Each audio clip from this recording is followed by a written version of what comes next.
Bonjour à tous et bienvenue sur ma nouvelle vidéo de résolution du cube 3×3.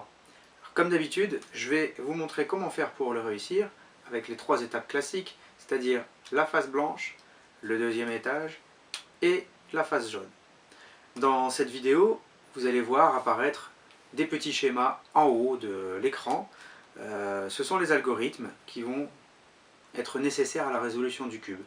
Et également dans cette vidéo, vous allez entendre des petites histoires qui sont ni plus ni moins que des moyens pour retenir les algorithmes à exécuter. Alors si vous voulez réussir à coup sûr, c'est maintenant. Alors avant de commencer la face blanche, on va faire un petit rappel sur le nom des différentes pièces.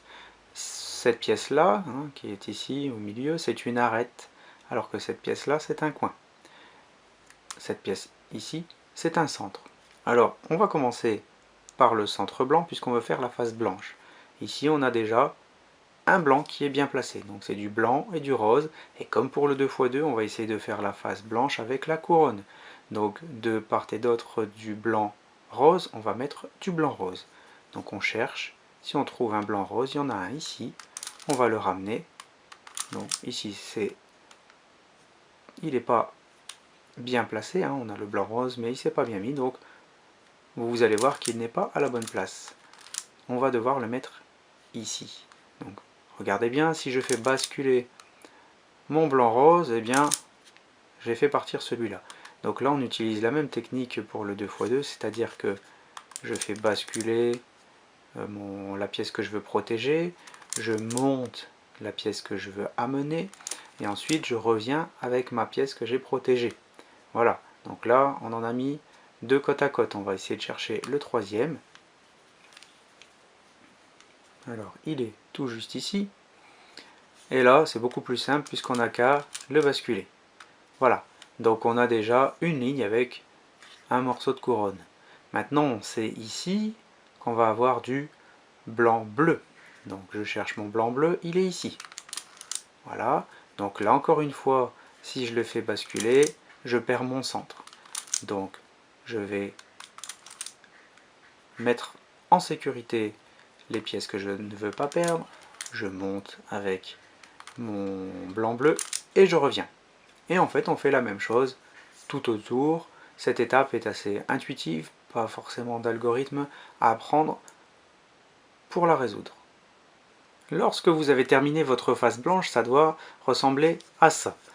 C'est-à-dire qu'on a la face blanche avec la couronne tout autour. Maintenant, pour faire le deuxième étage, il va d'abord falloir aligner les centres avec la face blanche. Donc ici on a du rouge avec du rouge, du vert avec du vert, du rose avec du rose, du bleu avec du bleu. Voilà. Et maintenant on va pouvoir passer à l'étape du placement des arêtes avec l'algorithme de Monsieur Distrait. Alors, Monsieur Distrait, vous allez le voir dans la petite histoire, c'est quelqu'un qui ne fait pas très attention à ce qu'on lui dit. Donc, avant d'exécuter cet algorithme, vous allez devoir essayer de former un T comme ça. Donc, pour quelle raison? Regardez bien, ici on a du vert et du rose, et de ce côté-là, on a aussi du rose et là du vert. Donc en réalité, cette arête-là, hop, elle devrait se placer comme ça. Et voilà, si je le fais sans faire l'algorithme, j'ai complètement perdu ma face blanche. Donc, je reviens en position initiale, et je vais exécuter l'algorithme de Monsieur Distrait. Monsieur Distrait, qui est ici, normalement il devrait aller à droite. Mais comme il est distrait, ben lui, il part à gauche. Donc ici, on a tous ses amis qui vont descendre pour lui dire qu'il s'est trompé de chemin. Donc Monsieur Distrait, il revient. Donc rassuré, ses amis remontent. Mais comme il est distrait, il va continuer son chemin.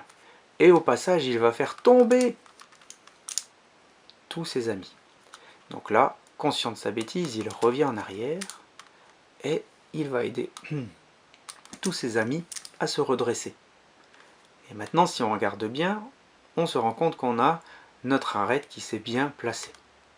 Maintenant, il nous en reste 3 à placer correctement et on va exécuter cet algorithme à chaque fois. Donc là, on regarde bien en dessous, tout ce qui est arête jaune là, ça ne nous concerne pas. Nous, ce qu'on veut placer, ce sont des arêtes comme celle-ci, où il n'y a pas de jaune. Donc là, c'est la rouge-verte, on va regarder. On va la tourner jusqu'à obtenir un T. Donc là, j'ai un T. La rouge-verte, elle doit aller de ce côté-là, donc à droite. Donc notre monsieur distrait qui n'a pas bien compris, il part à gauche, ses amis descendent, il revient, ses amis remontent, il continue son chemin en faisant tomber tous les autres passages, il revient sur ses pas et aide ses amis à se relever. On a deux arêtes bien placées. Alors ici, on a une arête verte rose et on sait qu'elle devrait se placer ici. Alors là, c'est un petit peu embêtant parce que on ne peut pas former le T. D'accord? Donc ce qu'on va faire, c'est qu'on va prendre n'importe quelle arête, par exemple celle-ci, et on va la mettre à la place de l'arête bleu-rose pour pouvoir la déloger. Hein. Donc là encore une fois, c'est le cas de Monsieur Distrait qui part à gauche au lieu d'aller à droite. Hein. Donc hop. Voilà. On a délogé l'arête. Elle était ici, elle se retrouve. Alors c'était là, elle est ici. Donc là maintenant on va pouvoir former notre T. Voilà, le T. Et on a une arête bleu-rose qui devrait aller cette fois-ci du côté gauche. Donc là on va exécuter l'algorithme de Monsieur Distrait mais complètement à l'envers. Comme il est distrait, au lieu d'aller à gauche, il va partir à droite. Donc ses amis qui sont de ce côté-là cette fois-ci descendent pour le rappeler. Lui il revient, ses amis rassurés remontent, mais il n'a pas bien compris. Donc il continue son chemin et il fait tomber tous les autres au passage. Il revient sur ses pas et redresse tous ses amis. Voilà, notre bleu-rose s'est bien placé. Maintenant il nous reste uniquement un bleu-rouge à trouver. Donc le bleu-rouge, il est ici. Voilà, donc on a le T, le bleu-rouge qui est ici, qui doit aller à droite. Donc là, notre monsieur distrait part à gauche. Et voilà, on a placé les arêtes et on a du coup deux étages de terminés. Alors, pour cette dernière étape, on va devoir mettre le cube avec la face jaune sur le dessus. Et là, je vais vous apprendre 4 nouveaux algorithmes et donc 4 nouvelles histoires pour pouvoir terminer cette face jaune. Alors vous allez voir qu'en fait, c'est l'étape la plus longue pour résoudre le cube. Alors, le premier algorithme, c'est celui de la lampe. Il va nous aider à obtenir une croix jaune. Alors, vous avez 3 cas de figure. Le premier cas de figure, où vous n'avez qu'un seul jaune en plein milieu. Alors bien entendu, les coins ne comptent pas parce que ce qui nous intéresse c'est le centre et les arêtes. D'accord? Donc ici, configuration 1, un seul jaune au milieu. Configuration 2, vous avez une espèce de virgule. D'accord? Donc c'est-à-dire qu'on a 2 arêtes jaunes sur le haut. Configuration numéro 3, vous avez une ligne de jaune, donc aussi 2 arêtes qui sont avec le jaune sur le dessus, mais alignées. Et si jamais vraiment vous avez de la chance, vous avez directement la croix. Mais ça arrive assez rarement. Donc ici, si on regarde bien, on est dans la configuration numéro 1. Et l'algorithme de la lampe va nous aider à passer dans la configuration numéro 2, puis dans la configuration numéro 3. Donc, regardez bien l'algorithme. On a ici une lampe qui tombe. Un homme la redresse, la remet à sa place, la lampe retombe, l'homme recule pour pouvoir la redresser en tirant de toutes ses forces. Voilà, donc là si on regarde bien on arrive dans la configuration numéro 2 parce qu'on a une espèce de virgule. Alors la virgule, pour passer à la configuration suivante, il va falloir la mettre comme ça, d'accord? Avec une arête en haut, une arête à gauche. Et on va réexécuter l'algorithme de la lampe. Elle tombe, il la relève, il la remet à sa place, elle retombe, il revient en arrière et la redresse. On arrive dans la configuration numéro 3 avec une ligne de jaune. Alors je rappelle que si vous êtes déjà dans la configuration numéro 3, pas besoin de faire autant de fois l'algorithme, hein. Donc là, je le réexécute une dernière fois avec la ligne comme ça, à l'horizontale. Elle tombe, il la redresse, il la remet à sa place, elle retombe, il revient en arrière et la redresse. Et voilà, on a la configuration avec la croix jaune. Maintenant, on va pouvoir passer à l'algorithme suivant. Alors, l'algorithme suivant, c'est celui de la lampe. Et c'est un algorithme qui va nous permettre de bien placer la croix jaune. Parce que là, si on aligne par exemple le centre rouge avec l'arête rouge, qui est ici, eh bien on se rend compte que les autres arêtes ne sont pas à la bonne place. Donc pour cet algorithme-là, il va falloir obligatoirement garder une arête bien placée face à soi. Et on exécute l'algorithme qui va faire tourner toutes les autres arêtes. Donc on a notre monsieur qui monte et qui part très loin. Donc en fait on fait un demi-tour. Sa chaise tombe. Il revient un petit peu en arrière, redresse sa chaise, revient encore en arrière et s'assoit sur sa chaise. Donc là on a toujours notre arête qui n'a pas bougé. Et ici on a fait pivoter les autres arêtes. Alors si elles ne sont toujours pas bien placées, il suffit de réexécuter l'algorithme. Hop.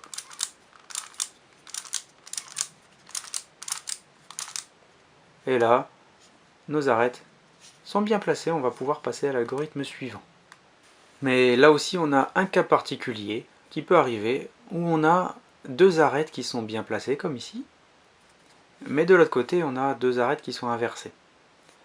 Et lorsqu'on exécute l'algorithme de la lampe avec une arête bien placée face à soi, eh bien on n'arrive jamais à tomber dans la bonne configuration avec toutes les arêtes bien placées. Donc là ce qu'il faut faire, c'est prendre face à soi une arête mal placée. Donc par exemple celle-là. On exécute une fois l'algorithme. Voilà. Et ensuite on essaie de replacer les arêtes qui sont voilà, automatiquement bien placées. Voilà pour la petite astuce. Maintenant pour l'algorithme suivant, qui va consister à bien placer les coins, non pas les orienter, mais les placer, on va utiliser l'algorithme de Madame Curieuse, que vous connaissez déjà pour ceux qui savent faire le 2x2. Alors là encore, on essaie de regarder si on a un coin qui est déjà bien placé. Alors ici, on a le vert rouge qui est non seulement bien placé, mais aussi bien orienté. Donc on peut le garder pour l'instant. Celui-ci, il est mal placé. Celui-ci aussi. Celui-ci aussi. Je rappelle qu'un coin bien placé, c'est un coin où les couleurs correspondent avec les taches du dessous. Donc là, on a du rouge et du bleu, alors que là, on a du jaune, du vert et du rose. Donc il n'est pas bien placé ni bien orienté. Ici, on a du rouge et du vert, du rouge et du vert. Et le jaune qui est la couleur de la face du dessus. Donc celui-ci, il est bien placé, bien orienté. Donc on le garde face à soi, à droite. Donc on exécute l'algorithme qui est le suivant. Madame Curieuse a des amis à gauche, des amis à droite. Donc les amis de gauche montent, elle va leur dire bonjour. Ensuite les amis de droite montent, elle va leur dire bonjour également. Les amis de gauche redescendent, elle va leur dire au revoir. Les amis de droite redescendent et elle va leur dire au revoir. Là vous avez vu qu'on a un autre coin qui s'est bien placé. Ici un coin qui s'est bien placé puisqu'on a du rose et du bleu. Et le dernier coin qui s'est bien placé. Alors là il nous a suffi de faire qu'une seule fois l'algorithme pour que l'ensemble des coins se place bien. Sachez que vous pourrez le faire plus d'une fois. Donc vous devrez l'exécuter autant de fois que nécessaire jusqu'à ce que les 4 coins soient bien placés. Maintenant on peut passer à la dernière étape. La dernière étape, et donc le dernier algorithme, va vous permettre de bien orienter les coins. Un coin bien orienté, c'est un coin qui a du jaune sur la face du dessus. Comme celui-ci, il correspond avec les taches du dessous, et il y a du jaune au-dessus. Là, ça correspond, les couleurs correspondent avec les taches du dessous, le rose et le bleu, mais le jaune n'est pas au-dessus. Donc lui, il va falloir bien l'orienter. Pour bien orienter un coin, on utilise la technique du loup et du chaperon rouge. On imagine que sur la face du dessus, on a un loup qui va poursuivre le petit chaperon rouge. Et cet algorithme va nous permettre de faire pivoter le coin qui se trouve face à soi à droite. Donc le jaune qui se trouve à droite va passer sur la face du dessus avec l'algorithme. Donc le loup descend pour attraper le petit chaperon rouge. Mais le petit chaperon rouge va se cacher. Le loup remonte, donc elle ressort. Il la voit, il redescend pour essayer de l'attraper. Elle retourne se cacher. Il remonte et elle ressort. Vous avez vu, on a notre coin jaune qui s'est bien placé et bien orienté. Donc là maintenant, il faut faire très attention à ne pas tourner le cube. Il faut le garder dans cette configuration là face à soi, parce que si vous regardez bien en dessous, on a l'ensemble du cube qui s'est défait, mais là pas de panique, vous allez voir qu'en exécutant plusieurs fois de suite l'algorithme du petit chaperon rouge, eh bien notre cube va se refaire automatiquement. Donc là on n'a plus qu'un coin à bien placer et il va falloir le mettre sur notre droite. Donc comme je le disais, on ne déplace pas tout le cube et on va pivoter uniquement la face du dessus. Maintenant, on va devoir exécuter l'algorithme autant de fois que nécessaire pour que le jaune se retrouve en haut. Et là, si vous voyez, il est face à vous.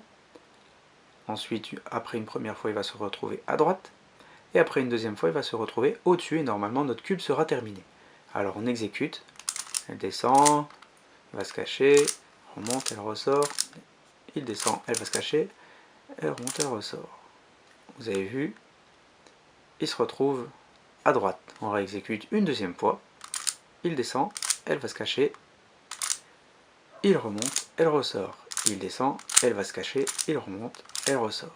Voilà, notre coin est bien placé, bien orienté. Et là, un dernier mouvement et notre cube est résolu. Voilà.